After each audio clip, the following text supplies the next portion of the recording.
Hello, boys and girls. Welcome to the Cool Kids Lunch Table Podcast with PJ and Mike. Now find yourself a seat at their table.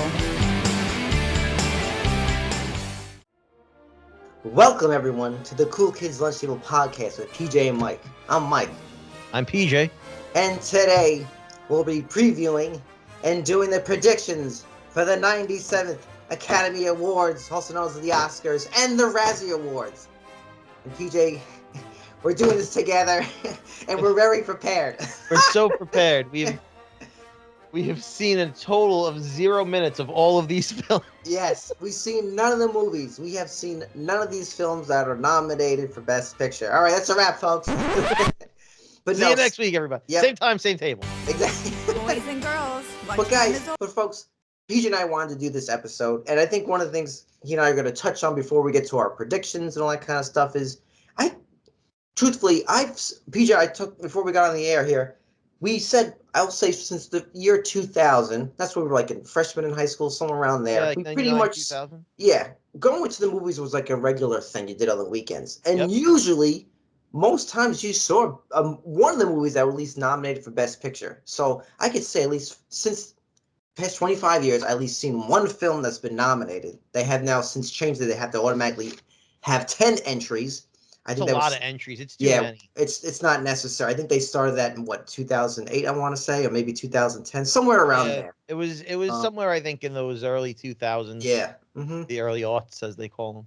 Yep. So, yeah, but this is the first time, folks, I can honestly say. I mean, I've heard some of these films I never even heard of at all. So it's interesting. And But you talk about how we would see movies and stuff, right? When we were like freshmen through high school, even maybe before that. So we were going to a bunch of movies in middle school also. I feel like we went to movies a lot. We were always at the movie. I know we probably mentioned, you probably name dropped him a few times on this, Dan. Our friend Dan. I feel like I went to the movies at least once or twice a week with him, right? Yeah, yeah. We saw so many movies, and it wasn't even movies we necessarily cared about. Yeah. It was just like, well, we've seen all the other ones. Let's go see this one. Doing one left. Yeah. Right? I mean, some movies we wound up seeing multiple times because there were no other movies to see. Mm-hmm. Right? So it's a thing we've always done. And now you'd think we'd have even more disposable income to see these movies, maybe less time, but more money to spend on seeing them, even if we were going to stream them or something. And I don't watch them, and I don't know why. It's like I don't care about most of the movies that come out. Yeah, it's truly remarkable. And this year is different from last year, because last year, I guess I had a little bit more hype because you had Barbenheimer. You had Oppenheimer versus Barbie. So for everyone wanted, that was really like the heavyweight match, And there's just a lot of hype around I still haven't seen Oppenheimer, by the way. Oh, wow. I still haven't seen it. I've seen bits and pieces of Barbie. From what I've seen of both, whether they're clips or just if it was on the background or whatever, neither one of those movies to me felt like they were these world-changing movies that should have been as big as they were.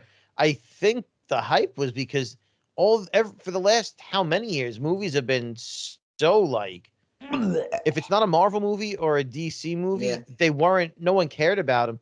That at least that was something to grab onto. But those movies, I don't even think they deserved the hype they got, either one of them. I mean, there's some fairness in that. I think both are well-made films. I think obviously Oppenheimer is the better-made film, no question. But yeah, I don't think they're groundbreaking in what they did. They're just very, very good movies. I mean, Barbie, I'm not sure if that's a very, very good movie, but it's a good movie. It just feels like the hype around those movies, it didn't deserve the hype it got. It just got them because at least it was a good movie that didn't have like Captain America or Iron Man in it, is what it felt like. Yeah. Mm-hmm. Because that was around the same time, really, that the last couple of years, since those Marvel movies have taken a steep decline, that any other movie had a chance to be recognized. Yeah. Mm-hmm. Yeah, I think since 2019, which I think is probably the most, I'll say, cringiest Oscar awards. That's when actually Joaquin Phoenix won for the Joker. Right? And that whole show, it was a lot of political, and it was the speeches were horrendous. It felt so off, and which is a shame because with all award shows, it's really about promoting a product. That's what it's for. So like when that actor wins an award next time they're in the movies, that's what it's all about, guys. But I do feel compared to like say the Grammys, I think the Oscars still have a little bit more prestige to them. I think those awards mean a little bit more. I feel like Grammys now are completely irrelevant. Any kind of music award is completely irrelevant now. But Golden Globes in this art form and acting and such has a little bit more zip to it. You know what award show was legit great? I forget the name of it, and I don't think they air it anymore. It was like the heavy metal awards. You ever watch those? No. It was always hosted by like Eddie Trunk. Oh yeah. And it was like the Golden Hammer or some shit like that. I forget what they were called. It was something metal sounding. But I felt like those awards were always the most authentic and the most legit because it was so narrowed down to a very specific subset of music. It was only the one genre.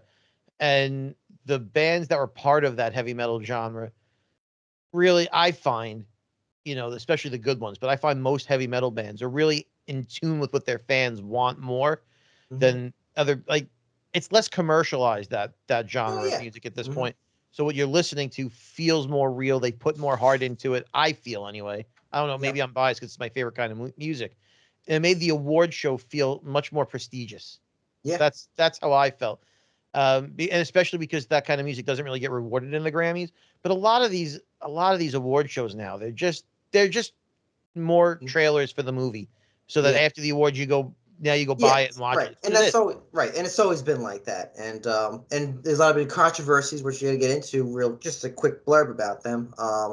In terms of controversies, some people who win Oscars, it's not like, I think Al Pacino said it best. He goes, sometimes you don't win because you deserve it. You win it because it's your turn. That's his exact line. So, but some of the controversies, PJ, or just news about this year's Oscars, just wanted to share that there are a lot more movies that have been only streamed primarily that are getting nominated. If you folks at home remember, Spielberg at one point felt he was against that. Yeah, he said it had to be in theaters in order to be nominated. So it's crazy how times have changed. This is the first time the Oscars will be live on Hulu. Conan O'Brien's gonna be hosting the Academy Awards, which will be good. I'm looking forward to his energy. He's been out of the spotlight for a while. Yeah. He just does the podcast, but I always see clips on YouTube and everything. I think he's great for that podcast, those videos. I love those. We also have here, this is the first time that all the original song nominees will not be performed. Okay, I mean, there's going to be performances, but not all of them, which I found very interesting. And also, Wicked, as we know, was a big hit movie this year. That song is not eligible. So any songs from Wicked are not eligible because they are from the play. Correct. Right. They're not. They're not interesting. Right. They aren't original to the movie. Okay. That is very interesting. I didn't know that. Yes. And then we'll get more. This, I guess, the biggest controversy is the movie Emilia Perez. For numerous reasons. This is a Netflix film. Interesting cast. Is the biggest reason it's a controversy is nobody knows what the fuck Emilia Perez is? Yeah. All of a sudden, I won a Golden Globe for Best Picture, and I'm like, well, I didn't even heard of it. Zoe Saldana, who I think is an amazing actress to begin with, won an award, Best Leading Actress in it. But that movie has a lot of controversy because the storyline is a bit, they say it's insensitive, basically. Don't say what it is yet, because I don't want to do. All right, we have a little exercise, but it's a little. It's not. Let's just say a lot of communities don't like it, whether it's the Latin community, the LGBT community doesn't like it. The main star has said controversial things, so the movie's a little bit of a mess on that. I haven't seen the film. That's the one that's been, lampooned as well. It's just been really, I don't even say. It's a movie it's a movie that is it's in Spanish, but it's directed by a Frenchman, which is just really a collection of different, and it's a musical, so it's really quite the Frankenstein of a film. Yeah. So, guys, those are some of the big news for this year. But before we get to our categories, PJ and I are going to play this pick game. It's called What is Best Picture? So we're going to I'm going to give PJ the title of the movies that are nominated for Best Picture, and PJ's just I know what these films are about. I did the research. PJ has no idea. So PJ is going to do, just based off the title, what is the movie about? So I'm going to tell PJ, and this is the way we can identify which film is what. Okay. And we're going to see how close I am to the actual plot. Yes. And maybe based on my plot is how we'll pick the Best Picture, because we don't know what these movies are about. Yes. Okay. So the first one, PJ, what do you think the movie Anora is about? Okay. Well, Anora is clearly about a child named Anora. And Anora, I would think, is some sort of supernatural character. And she is trying to she's like a supernatural dead character who's trying to steal the souls of other little children to come back to life. Anora. A horror movie nominated for Best Picture. How close was I? It is about a girl, a young woman though. Okay. And the way to describe it is it's a young woman from Brooklyn. She gets her chance at a Cinderella story when she meets and marries the son of an oligarch. Once the news reaches Russia, her fairy tale is threatened as her parents set out to New York to get the marriage annulled. Well, I was not that close. As they say. What's that guy's name who just Bob Euchre? Just outside. So Just a bit outside. Okay, the next one starring Adrian Brody is The Brutalist. What do you think that's about? Yes, The Brutalist is about a police officer who's investigating a crime, and he's the brutalist because in order to get information, when he brings people into like the interrogation room, he brutalizes them and he beats them to get the information he needs. He's not a crooked or corrupt cop. He's on the right side of the law, but he uses nefarious, brutal methods to get the job done. Starring Mark Wahlberg as the brutalist. A little off, PJ. Okay. Brutalist is about escaping post-war Europe. A visionary architect, that's Adrian Brody, comes to America to rebuild his life, his career, and marriage. And on his own, in a strange new country, he settles in Pennsylvania, where a wealthy and prominent industrialist recognizes his talent. And these little synopses are from IMDb, Google, just give credit. And those controversies are from 6abc.com before I forget, just to give them credit. Okay, the next one is Conclave. Conclave is Ray Fiennes. Conclave starring Ray Fiennes is about, well, I've seen some posters and things for this one, so I know that this has something to do with the Pope. Yes, correct. And so the only way I can describe Conclave is going to be Die Hard in the Vatican. The Pope has to protect the parishioners that have gone to mass as the Vatican has been overrun by evil terrorists. The Pope he has to protect and defeat the terrorists and this is when like he brings out like holy weapons, like holy hand grenades. And that sort of thing, and it becomes an all-out action-packed movie set in Vatican City. I was gonna say, that'd be actually a pretty good comedy, that'd actually be a some pretty guy has one of the priests or whatever, or the Pope has to like you said, open a chest and it has all like fruits, it's like vampires. Yes, exactly. That's the kind of movie, and he's fighting the terrorists. Right. They are religious terrorists, or crusaders, or some such nonsense, and the Pope is and he's the hero at the end of the movie. You think the Pope's about to lose because he has no weapons left, and he comes face to face with the main villain, but he takes off the big hat, and there's just one more weapon underneath the hat. It's like a missile launcher. But close, PJ. It is about the Pope. It's about basically, I guess I'll call it the panel of a priest. It's about the drama behind selecting a new Pope. So that's what it's about. Some political stuff about getting the new Pope. Okay, the next one is called I'm Still Here. I'm Still Here is actually a modern day reboot of Home Alone. Okay. Is what that's about. So instead of, they changed the name, they didn't want to call it Home Alone again, but it's essentially a modern day reboot. The family leaves the child behind, and he gets attacked, by robbers, and it's a much darker version. It's a rated R version. And it's called I'm Still Here because the family left, but the kid, he was still there. I'm still here. Close. It is about, I guess there is some mystery to it. It's about a wife who tries to uncover the disappearance of her husband. That's basically the short version of that. The next one's called The Nickel Boys, which is what, from what I understand, is based off a book, prize-winning book. Well, I know exactly what this one's about. It's 100%. Nickel Boys it's a fictional tale of a real life person It is about Chad Kroeger as a child, and he solves crimes with the other members of the band.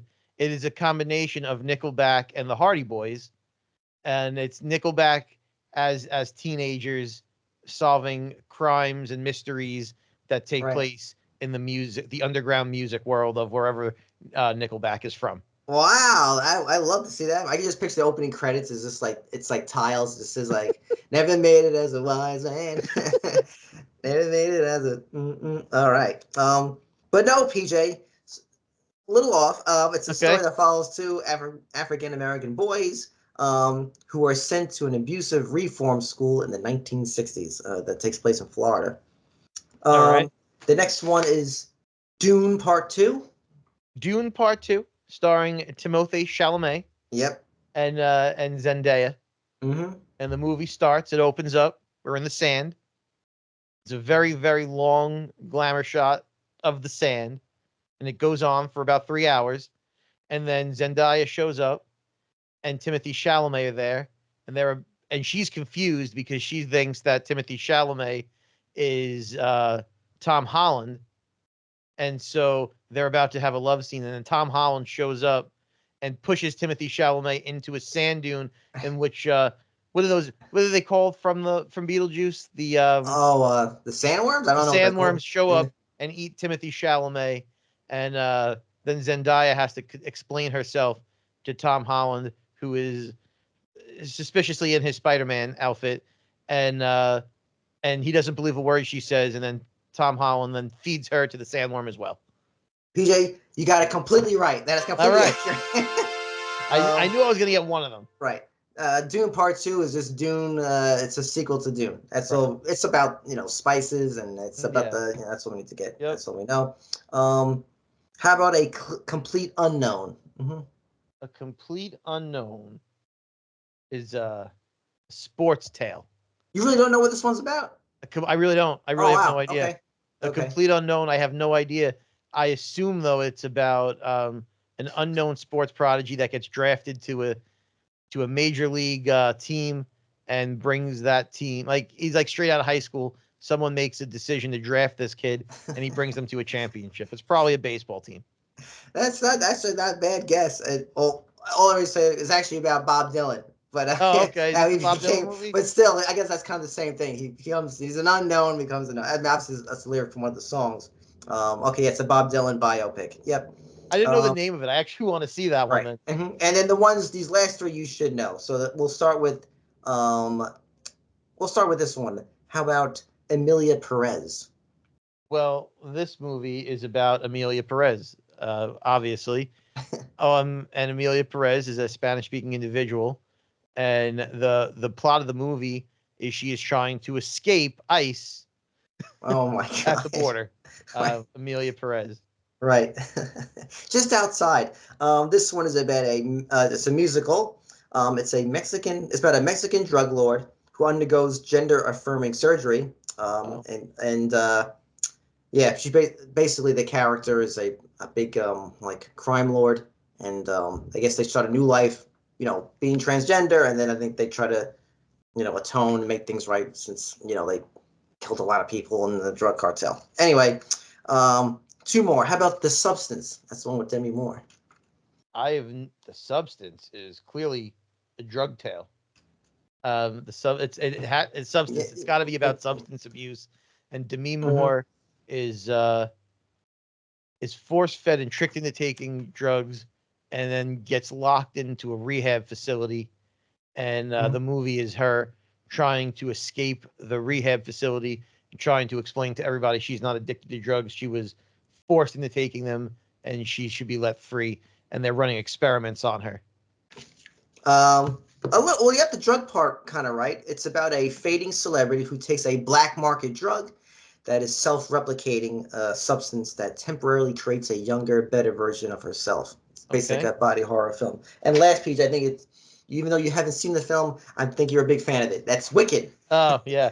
Well, I hate The Wizard of Oz, as you know, but I have seen this. I have seen this play, so I know what this one's about. So I guess there's really nothing I can make up on this one. I kind of know what the plot of this one is, and then obviously two witches. They're in school. They become friends. They defy some gravity. They become popular. And the next thing you know, Jeff Goldblum is showing up and credits. That's it. Yeah, that's pretty much it. So, folks, those are the movies that are nominated for Best Picture. So, what folks we're gonna do is, and PJ and I both have the ballots. Okay, and we're gonna go basically through. We're gonna skip some categories. We're basically gonna really focus on the main ones. But what we're gonna do is we're gonna share who we think's gonna win, and then who do we want to win. Okay. So here we go. This is for the Oscars, right? 2025. Okay. So I think PJ, we're gonna skip animated short film, right? Yeah, we could skip that. Documentary, we're gonna skip live action, visual effects. How about we start with that? Okay. So the nominees are Alien Romulus, Better Man. I don't know. I have no idea what that is. Dune Part 2, Kingdom of the Planet of the Apes, and then Wicked. Better Man, I think, is the Robbie Williams movie. Oh, I think that's you're his right. name, right? Robbie Williams. But he's a monkey instead of a human for some reason, because they said it was more emotional or more sad or whatever if it's a monkey doing drugs than it is a person. Right. So, I'm gonna say I think Dune Part 2, only because that director Denis Villeneuve has won for Blade Runner 2029. Excuse me. So I think he might go. Again. Yeah, I can see that. I could also see Planet of the Apes. There's a lot going on in those Planet movies. Yeah. Oh, yeah. I mean, yeah. I don't think Alien will win because I haven't seen that full movie, but it doesn't look like it's aliens we haven't seen before. Like, it looks like it's the effects that we've seen in other movies. But those Planet of the Apes movies always seem to make those apes look real. Yeah. I think, either of those two. Okay. I think we could skip sound. Let's do makeup and hairstyling, only because we have A Different Man, Emilia Perez, Nosferatu, The Substance, and Wicked. I haven't seen any of those films either, but I know there's a big hype about The Substance because the horror in it, and then Nosferatu with what's his name? Oh my God, Orlok. The vampire has a lot of praise. So I think there's potential for Nosferatu to take that one. Okay, I'm gonna say The Substance. Okay. I think it's either going to be Nosferatu or Wicked. I think if Wicked's in a category, Wicked's winning the category. Okay. Costume designs, do we want to skip that? I mean, we could skip that one. I think it'll go to Conclave or Gladiator or Wicked, one of those three. Wicked has a lot of costumes. I think Wicked's going to win it. Yeah. For that, for sure. Documentary, I think we should skip. Film editing. Original music, original song. Actually, I did listen to these. I did. Okay. So I'll just briefly talk about each one. Not really a review or anything. The Emilia Perez. All I could say is it's just kind of it's called Emilia Perez El Mal, which I think translates to like the bad. Okay. Zoe Saldana sings that song, and it's not. I didn't know she sang. Yeah, I didn't know that either. And like I say, it's. I don't think it's an awful song. I don't think it's even worthy to be even nominated. It just seems kind of like somewhat rapping, like over a very low beat. I can't. It's not much going on there. 6 name of the movie's called 6888. Name of the song's called The Journey. I think this is like a song like, oh yeah, that's an Oscar nominated song. It's very whimsical, it's beautiful, it's very nice. The next song I think should win it's from the movie Sing Sing. It's called Like a Bird. Okay. That's a legit good song. I can see that winning. Has everything. Good melody, lyrics, the whole shebang. That's a really good one. The next one is from Emilia Perez again. It's called Mi Camino. Selena Gomez sings that song, and I think that song is just, I don't think it's even worth even being nominated. It's just kind of her singing over somewhat of like a regular dance beat that you would hear like from the 90s. Nothing special there. And the last one, it is from a movie about Elton John. It's called Never Too Late. Hey, it's Elton John always writes great songs, so it's a solid song. I have a feeling he'll win just because he's Elton John. I think it's either going to be Elton John or it's going to be Selena Gomez. Well, I don't think that'll. I would hope that Sing Sing, that song Like a Bird wins, but I wouldn't be surprised if Elton takes it though. I think we could skip original score. I can't even.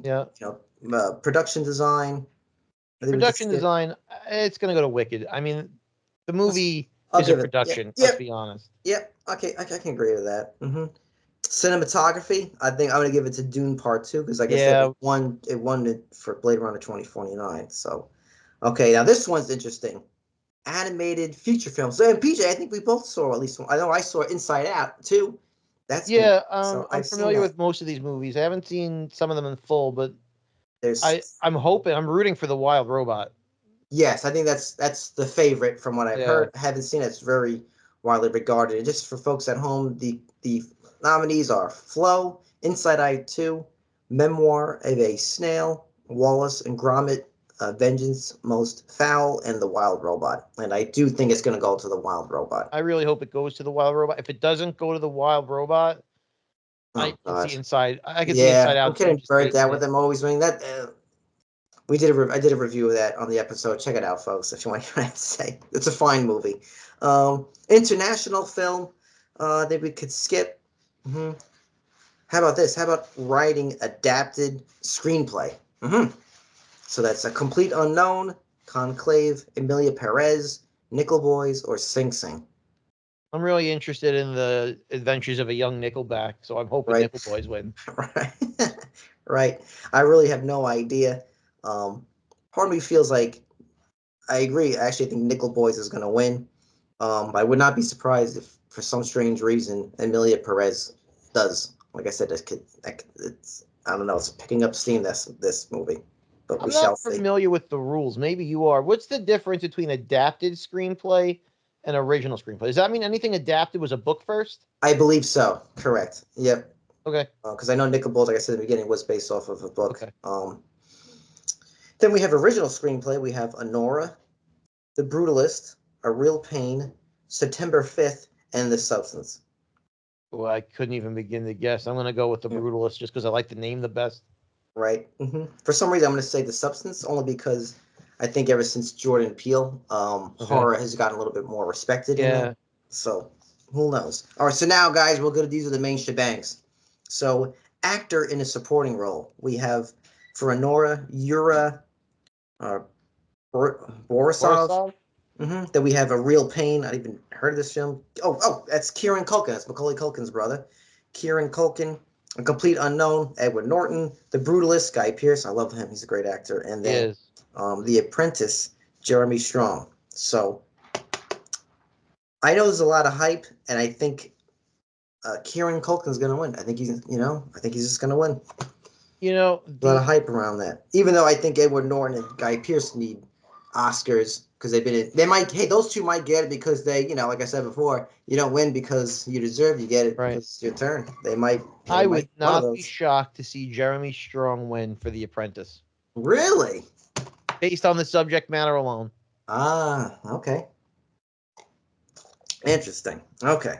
I am going to say it's going to be Culkin. All right. Best Actress in a Supporting Role. We have A Complete Unknown with Monica Barbaro, Wicked, Ariana Grande, The Brutalist, Felicity Jones, Conclave, Isabella Rossellini, and then for Emilia Perez, Zoe Saldana. Now that's interesting. I think Ariana Grande is going to win. Really? Okay. I don't know. I think it's going to be a pretty big sweep for Wicked this year because it was the biggest movie that came out and everyone cares about it. I haven't seen, like I said, the movie. I did see the play. Right. I guess I understand why she's considered a supporting role, but I feel like that's too big a part to be a supporting role. Yeah, I guess because her co-star, Cynthia Erivo, she's in Best Leading Role, so it makes sense. I don't know. This one's tough for me because, I don't know who Monica Barbaro is, but in terms of hype, I agree. It could be Grande. Felicity Jones, she's a good. I mean, these are all Isabella Rose. That's the woman from Blue Velvet. They might give it to her. She's a legacy actor. Yeah. Who knows? So this one's really a toss-up. I also think, generally speaking, Ariana Grande is good at everything she does. Yeah, no question, no question. So PJ's going Wicked. Man, this is tough. For some reason, I think this might be an upset, though. I think it might go to Felicity Jones. I don't know why. The movie The Brutalist I feel like is like a sleeper silent killer in term might win certain things. Okay, actor in a leading role, we have The Brutalist, back with Adrian Brody. A Complete Unknown with Timothy Chalamet. For Sing Sing, we have Coleman Domingo. Conclave, we have Ray Fiennes, and then The Apprentice, Sebastian Stan. So those are all great actors, though. Honestly, I don't know who Coleman Domingo is, but I'm sure he's in great company. I haven't seen The Apprentice, although it's one of the movies that came out this year that I did want to see. I just haven't had a chance. Mm-hmm. I don't think so. I don't think Sebastian Stan is all that great an actor. Look, he's fine as Bucky. Yeah, but I mean, I can't picture him as Trump. Yeah, so I'd have to see it to really I think know. But I think I'm gonna I think Fiennes might take it. That Conclave movie got a lot of good reviews. And I agree. I think he might win because he's due to win PJ, I did a little research before this, prior to this, because I'm like, how's this guy never won? I'm like, didn't he win for Schindler's List? You know, because I came around there, and DiCaprio's obviously I'll say the main villain of that film. Right. He lost that year. He lost to Tommy Lee Jones he was in The Fugitive. Wow. And not that I don't think Tommy Lee Jones is not a great actor, but for him to get an Oscar for that role over Fiennes' performance, I don't know. Yeah. That might have been, like I said, a thing where they just kind of gave it to Tom. Maybe he has like I said, I don't know the full history of the Oscars, but maybe that was one where they felt, give him his flowers now, kind of thing. Now, PJ, this is a big one right now. So, actress in a leading role. So we have your favorite film of the year, Wicked, with Cynthia Avero, Emilia Perez with Carla Sofia Gascon. That's the first transgender woman to be nominated. Then there's Honora with Mikey Madison. Then you have The Substance with Demi Moore. And then I'm Still Here with Fernanda Torres. I think Cynthia Erivo takes this one as well, but I'm kind of rooting for Demi Moore. I think Demi Moore is going to win. I think she has a lot of hype, and I think she's just due to win. She's a legacy actor. Directing, now this is interesting. So you have Honora, you have Sean Baker for The Brutalist, you have Brady Corbett, A Complete Unknown, James Mangold, I love that director, Emilia Perez, Jacques, I don't know how to pronounce it, or Dade, and then you have The Substance. Orly Fargeet? Yes, thank you. Yeah, so I don't know. I would like to believe James Mangold wins. Yeah. I mean, he's such a great director. Everything he does is really solid. Yep. I still don't think he's gonna win though. I think this is a tough movie for him to win on. Yeah, exactly. That's the problem. I think it's either gonna be for the Brutalist or The Substance. Which one? I don't know. I have a feeling though. I think it's gonna go to. I think it's gonna go to The Substance. Honestly, I think it's gonna go to that. And last but not least, PJ, Best Picture. Okay, so we have Honora, The Brutalist, A Complete Unknown, Conclave, Dune Part 2, Emilia Perez, I'm Still Here, Nickel Boys, The Substance, or Wicked. I'd be shocked if it's anything other than Wicked. I'm rooting for Conclave, but I don't think it's going to be Conclave. For some reason, I really think it's going to be The Substance. I think it's just going to win. Did that win? Did Get Out win for? I know it won for original script. I know it won that, and maybe directing. I don't think it won best. They didn't win Best Picture. Get Out. No, it didn't win Best Picture. But I feel like that kind of paved the way. So they might give it to a horror film. It'd be like the first time a body horror. I don't know. Be cool, but I haven't seen it, so I can't speak for how horror it is. Yeah, I forget. I mean, I don't know. For some reason, I feel like they're not. I feel like Wicked's gonna get gypped this year. I have a feeling. I don't know why. I can't really say why. I just think it's too big for them to not recognize it in all these things. It was the only movie people spoke about this year. Yeah. And I feel like it's gonna be one of those things where if they don't win, it's like, which movie was it? Was it Endgame? I forget which one it was. It was one of the Marvel movies, and everyone was like, "This one should win." And and they're like, well, it can't because it's a Marvel movie, and they didn't give it the win, and they came up with like a new category for remember all that bullshit that happened? Yeah. I feel like Wicked's in the same boat where if it doesn't win, everyone's just like, how did you not pick this one? Yeah. It made the most money. It had mostly positive reviews. Yeah. And and was acclaimed everywhere, and then you don't give it the win, I think it's just going to win by default because it has to. Right. Whether it deserves it or not, I think. Yeah. I just think that's what's going to happen. Yeah, interesting. I agree, man. I think from what I've heard, online and other YouTube videos and podcasts, I think this is like the first one of the years where like a lot of the movies that were nominated for Best Picture didn't make a lot of money. Usually, even back in the day, like there are movies that made a lot of money, like like a Gladiator, right, or No Country for Old Men, like a Coen Brothers film. Like those are big movies, even though they're like dramas and not your Marvel type stuff. They made a lot of money. They're still blockbuster hits. Exactly. Yeah. Mm-hmm. So, well, movies anyway, don't make money anymore because it's in the theaters for a couple weeks and then it streams. The only movies that have a chance to make money have to be like really special to bring people in. Like Wicked brings people in because everyone has heard of it. People are only paying money for things they've heard of now, it feels like. So some of these smaller movies, they really don't have a chance. Yep. So, folks, those are our predictions for the Oscars. And now what we're going to do is the Razzies. So, PJ, I'm actually going to start from the last and work our way up to Worst Picture. Okay. So it's page 4 on our outline. So, folks, the nominees for Worst Screenplay: Joker, Folie à Deux, Craven the Hunter, Madam Web, Megalopolis, and Reagan. So all those are. Oh, man. Rough one. Look, here's the thing. I think it has to go to Joker. Wow. And I say this because that movie was the one that should have been. You could see Craven and Madam Web were going to be terrible from a mile away. Yes. Right? Joker should have been good, and it wasn't. That one has to be. It has to be. So you think... So like I said, we're so folks like we did before, who we think's going to win, who we want to win. So I guess, PJ, you want it to be Joker, Folie à Deux, for both, right? You want it and you think will happen. For some reason, I know what you're saying, and the Razzies are one of those things where like they kind of go more like the route of like which PJ is like, we know these movies are awful and we're gonna give it to Joker anyway. That's one of the Razzies, and I really think the Razzies this year they're gonna pile on Joker. I think they are too. So I think they're gonna give it to Joker. Even though I do think the worst, I haven't even seen it. I do think the worst movie of the year is Madam Web, just from what I've seen. I mean, it looked atrocious. I mean, that's definitely the worst movie of the year. But here's the thing. It looks terrible. I haven't seen the full movie. The same thing with Craven also looks terrible.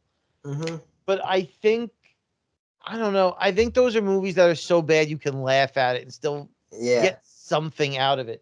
There's just nothing to get out of that Joker movie. Mm-hmm. So, PJ, here's a good category. So it's worst prequel, remake, ripoff, or sequel. We have The Crow, Joker, Folie à Deux, Craven the Hunter, Mufasa, The Lion King, and Rebel Moon. So I didn't even know there was a Rebel Moon 2. I knew the first one came out. I didn't even know there was a sequel to that. So, wow. The Scar Giver might be the worst tagline. Wow, that's terrible. I don't think Mufasa is going to be the worst. I haven't seen it, but I don't think it's going to be the worst. It looks fine. You know what I mean? Like, it has a good enough cast. It's serviceable. It's just a movie nobody cared about. Yeah, it's pointless. Yeah. Rebel Moon, I think that's Zack Snyder. That's another waste of time. Yep. Craven the Hunter, I think PJ figured it narrows down between The Crow and Folie and Joker. And I think The Crow might win this one. Mm-hmm. For me, I'm going to actually give it to The Crow, just because that is a really bad... I'd love to see the Joker get every one of these. But I might, though. I really like knowing how it works.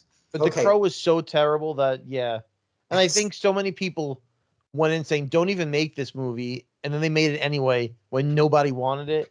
Yep. I don't know. I could see that. I could see that one taking it. So, folks, the next category is, for the Razzies, Worst Screen Combo. So they call it any two obnoxious characters, especially Jack Black for Borderlands. Any two unfunny comedic actors for Unfrosted. I think it's the Jerry Seinfeld film. The entire cast of Megalopolis for Megalopolis. Joaquin Phoenix and Lady Gaga for Joker, Folie the two. And then you have Dennis Quaid and Penelope and Miller as Ronnie and Nancy for Reagan. So worst on-screen combo. I mean, Ooh. it's got to be Joaquin and Lady Gaga. I It's got to figured be. give it to that. I mean, I've heard other horrendous things about these movies. But Dennis Quaid is always terrible. yeah, He's just always terrible. Yeah. Is he really gonna? Is he really gonna the worst on-screen? The way I look at all of these is when you look at it and you look at the ones that should be good and then they aren't. That makes them the worst. Right. That's why Joaquin has to win this one again. I think it's hysterical that they wrote the entire cast of Megalopolis. That's hysterical. Oh my god. Wow. Like Unfrosted, the Seinfeld one. I didn't watch it yet. I will watch it at some point because I'm a huge Seinfeld fan, and I'll get around to seeing it. But like, who's going into that thinking it's going to be good? You know, that's why I don't think they can win this. Like, I just don't. It's going to be bad. Right. I think you're gonna have to give it to, like you said. Yeah. Oh my god. Which is we'll get into. We'll keep going. All right. So here it comes. I think here are more of the major ones that everyone's really interested in. Okay. So a little bit more straightforward. So we have worst supporting actress. We have Ariana DeBose for Argyle and Crave the Hunter. She has 2 movies. You have Leslie Ann Down for Reagan, Emma Roberts for Madam Web, Amy Schumer for Unfrosted, and F.K. Twigs for The Crow. Oh my God. I hate Amy Schumer. I hate her so much. But even what you told me about, that woman, FKA Twigs from your Crow review, folks, you can listen back to that. That sound horrendous. I mean, this is those bottom 3. Man, it's really rough. Amy Schumer, FK Twigs, good Lord. I'm gonna give it to Amy Schumer. For me, I don't find her funny at all. You know what? I think it's gonna go to Emma Roberts. Really? I'm not surprised. Yeah, I mean, that might go to Emma Roberts. For me, it's gonna be those bottom 3. If it's one of those 3, I hope it's Amy Schumer because I can't stand her, but I think Emma Roberts. You're gonna give it to Emma Roberts? Okay. Worst supporting actor. So this is interesting. It's Jack Black, but only for his voice in Borderlands. Then you have Kevin Hart for Borderlands. Shia LaBeouf, they wrote in drag for Megalopolis. You have Tahar Rahim for Madam Web, and then you have John Voight for Megalopolis, Reagan, Shadowland, and Strangers. So he's nominated for 4 films. I think John Voight wins just because he was that bad in so many films. Does he just win? For some reason, I want to say Kevin Hart. I would like for him to lose, but I think they're gonna give it to Shia LaBeouf for some reason. I think they like to pile on that actor for some reason. He's like one of those actors. I don't think it'll go to Jack Black because universally, just too many people like him. Yeah, and it's just the voice. I think it's just it's just I think because he's in almost every movie that comes out. I think he has to be almost in every category. Yeah. Worst actress. Now this one, she's a great actress, so it makes me feel is Cate Blanchett for Borderlands. Lady Gaga for Joker, Folie à Deux, Bryce Dallas Howard for Argyle, Dakota Johnson for Madam Web, and then Jennifer Lopez for Atlas. And they like to pile on her a lot. Yeah. I'll just say this. I don't feel comfortable with Cate Blanchett, not only because she's so good. I feel like just given those trailers, she's like the only one who's actually trying to act. So you can't give it to her. You cannot do it, in my opinion. Everyone else here is fair game. I think it's either going to be Cate Blanchett or Lady Gaga, and the reason I think that is because Cate Blanchett's such like a real actress that giving it to her is like bigger news. You know what I mean? Yeah, it's a bigger statement. Right. I think for me, it's either going to be Lady Gaga or Dakota Johnson, and I think. I think they might give it to Lady Gaga. I think, like I said, they're going to pile on with Joker, but I really think Dakota Johnson was the absolute worst. I didn't see that movie. I haven't seen the movie. Just given those trailers. Usually, though. I actually like her. Only movies I know her from are like, what's that one with the, There's the 50 Shades stuff, right? That's it. Yeah, that's what I know her for. I think she's actually the daughter of Antonio Banderas and what was her name? Emily Griffin, right? Griffin? Right? I don't know much about her. Right, I think it's other than when she does like interviews and stuff. Yeah, she seems kind and everything. Yeah, she seems very entertaining in those. She was in some other movies though that you might know. Hold on. Well, did you see Peanut Butter Falcon? No. She was in that. I never heard of it. That was a good movie. You should watch it if you get a chance. Mm-hmm. It's real quick, just so you know what it's about. It's about a kid that has like Down. I don't know if he's a kid or an adult with Down syndrome, and he runs away. He's in I think he's in like a nursing home or whatever, but he runs away to become a professional wrestler. Oh, okay. And yeah, he eventually meets like an outlaw kind of guy, like a bad guy or whatever, but not really like a bad guy. Yep. They kind of become friends. It was a good movie. But she's been in a bunch of other stuff too. I think she was in Bad Times at the El Royale.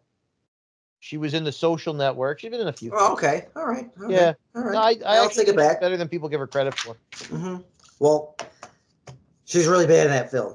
Yeah, I'm sure. So I think everything about that film was bad. Yeah. So the worst actor, we have Jack Black for Dear Santa. We have Zachary Levi for Harold and the Purple Crayon. Then we have Joaquin Phoenix for Joker Folie à Deux. Then we have Dennis Quaid for Reagan and Jerry Seinfeld for Unfrosted. Now, I do think the Razzies are going to give it to Joaquin. They're going to put, but I said this in our review of that film. I really don't think he acted bad. I think he just had a bad script. So I think the screenplay was so terrible. There's not much you can do with it. Right. I can't, and I'll stand by it. I don't really think his acting was that bad. And I actually think his acting's fine. He's not the issue. And I even said, just even for Lady Gaga, I don't really think she's the, No, I think she was just straight bad. I don't think she's. I think she's. I'll use the word fine, which is. I'll just use fine to describe her. I thought she was bad in this role. Fine. And I don't. Again, it may not necessarily be her fault.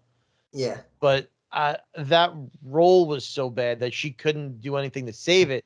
But it was really bad. But I'll tell you the thing that why I think Joaquin takes this move. Really? That courtroom stuff. Oh, when he puts it was the accent written badly, but it was performed badly too. That's all right. I'll give you that. When he kept going into those weird accents and stuff, that was a choice that didn't work. Yeah. Okay. For me, I do think they're gonna give it to Joaquin. And I'm just gonna honestly, I think I haven't even seen it. I'm just going by this from what I've heard and seen. I think Jerry Seinfeld. I can't think of a movie that guy was ever good in, like an actual. He's good in. He's not really an actor. Even in the show, he wasn't. Even in Seinfeld, it's not like he was the best actor on the show. Yeah. Mm-hmm. So, but I don't think he wins because I don't think anyone goes into that movie expecting him to be good. Yeah. No, this is who I think I would want to. Oh, okay. Give it more to, but I do think Joker's gonna win. I mean, Joaquin's gonna win worst actor, which I think, like I said. Anyway, worst director, we have S.J. Clarkson for Madam Web, Francis Ford Coppola for Megalopolis, Todd Phillips for Joker Folie à Deux, Eli Roth. I didn't realize he made Borderlands. Eli Roth for Borderlands. That I know. And then Jerry Seinfeld for Unfrosted. For me, you gotta give it to Todd Phillips. Yeah. That's the only category where I feel like Joke, besides that, he truly deserves worse. Like screenplay and this, absolutely, it deserves it. No question. What a debacle. I think it deserves to win and will win worst director. I agree with that. Todd Phillips, what a mess. If it doesn't go to that, I think it goes to Francis Ford Coppola for Megalopolis. Right, I heard that movie's horrendous. Yeah, but I think Todd Phillips should win. But I think it's one of the two. I think it's either Francis Ford or Todd Phillips. I think it's those top three. Is either the Madam Web film, Megalopolis, but I think they're gonna give it to Joker. It deserves. I don't think Madam Web was directed badly. I just don't think it was a good movie. You know what I mean? Yeah. I think it's a movie.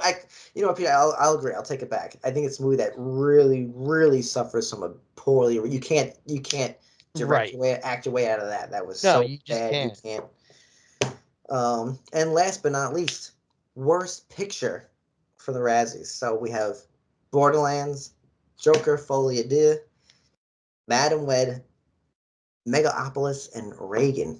And I think I think it's gonna like almost like worst director. It's gonna come down. It's a Joker or Yep. Megalopolis, and I I think think Joker's gonna win again. yeah, it's gonna it's gonna win. That movie is gonna get shit on so much because the first one was so good. Yes. That it makes Oh it, my and then this one God, being so PJ. bad, it just makes it worse. What a mess. Oh, a mess. Oh my God. So, folks, those are our predictions and nominations and reviews of these films that we did not see, and it's just fascinating. Like I said, PJ and I never been in this predicament where we haven't seen any of them. I'm almost ashamed. But at the same time, I'm like, I didn't even know some of these films even existed. Like going back to the Oscars, like I never even heard of Honor. I never even heard of Amelia Perez until it won recently. You know, I never even heard of the Nickel Boys. You know, or I'm Still Here. The rest I've heard. You know, I've heard the rest. So many of these movies, when you send me the list, I'm like, I don't know what this is. I have just no idea. So, how could they be nominated? How could anything be nominated for Best Picture if people don't know what it is? How could it have been the best if people didn't see it? Mm-hmm. You know what? A lot of those movies, like I said, going back before, a lot of them were just on streaming. So I believe Amelia Perez was just on Netflix. I believe, what was it? Maybe Nickel Boys. One of them is on Apple. One of them is on Apple.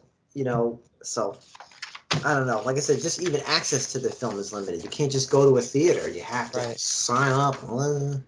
So, I mean, I'm hopeful for the 98th Oscars that I'm going to have seen some more of these. Yes. And here's why I'm hopeful.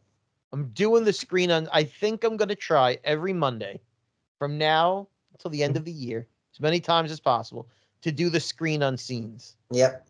And if I do the screen on scenes and I get those, the one I saw last week was My Dead Friend Zoe, which I don't know if we'll review it or not. Very, very, very, very good movie. And I could see that being a movie that a lot of people don't see, right? And I think a lot of these screen on scenes might turn out to be movies that a lot of people don't see. And if that's the case, and those are the movies that continue to get nominated for this, maybe next year I'll have seen some of these movies. Yeah. I don't know what I bought my ticket for Monday for a screen unseen. I don't know what it is. I won't know until the movie actually starts, but it looks like it's going to be that new Woody Harrelson movie. Oh yeah. Are they going like they're in like a submarine or some shit or whatever? It looks like it might be that one, but that's a guess. I don't know. But see, that's what I mean. Like with these screen unseens now, at least it's movies that like have. I think these are the kind of things that get nominated now. I don't think the big pictures get nominated anymore. So maybe I'll have a chance at seeing an Oscar-worthy movie this year. Last year I didn't see any, and I do. I feel like I should have seen at least some of these things. Yeah, I agree. And before we wrap up, one of my good friends, Dennis, for years, I'm not sure if this is only a New York thing, but I for some reason I doubt it. For years, he's a great movie guy, amazing, and he always does movie marathons. So that means every movie that they have a thing in like AMC or whatever where they show all the best pictures. They usually split it between 2 days. So you watch like it's 10 movies, so you do 5 in a row one day. Of course, you have breaks between each film, and then you do another 5 the next day. And he's been doing that forever. And this is the first year he's like, yeah, they stopped doing it. So that's because they're on streaming. I guess they can't, whatever they, Right. But it's kind of sad though, Yeah. Obviously, I don't think a lot of people do 5 movies in one day, but it was easier probably to do that when they didn't have this many nominations. Yeah. And movies aren't short anymore. Now a short movie like 2 hours and 15 minutes is a quick movie. Yeah. You're doing that for 5 movies. You're sitting in a theater for over 10 hours. Not even awake that many hours. Maybe even more than 10 hours, bro. Yeah. Like almost close to 18, Yeah. Like, some of them are going to be almost 3-hour movies. Yeah, that's insane. Yeah, I don't know. Dude, I'm not awake that many hours in the day. The Brutalist, get ready for this. It has an intermission. You believe that? The movie has an intermission? Yeah. It has my parents were about to see it, and then my dad found out it had an intermission. My dad goes, I can't spend half my day. He's like, it's not worth it, man. He's like, so he didn't see it. How long is the entire movie? I think it's like close to like 4 hours. It's not like the one that Scorsese put out. The one about Jimmy Hoffa. I can't think of the name. Yeah. It's on Netflix, so you can like so pause long. Yeah. So, but yeah, that's folks, like the Snyder cut of the Justice League movie was that long. But at least they released it only on TV, so you could pause it. Pause it. Yeah. So, But anyway, folks, that's our predictions for the 97th Academy Awards and the Razzies of 2025. Not for nothing, I think my versions of these movies were better than the real ones. So, yeah, folks, thanks for listening. And same time, same table. Have a good one. See you at the movies.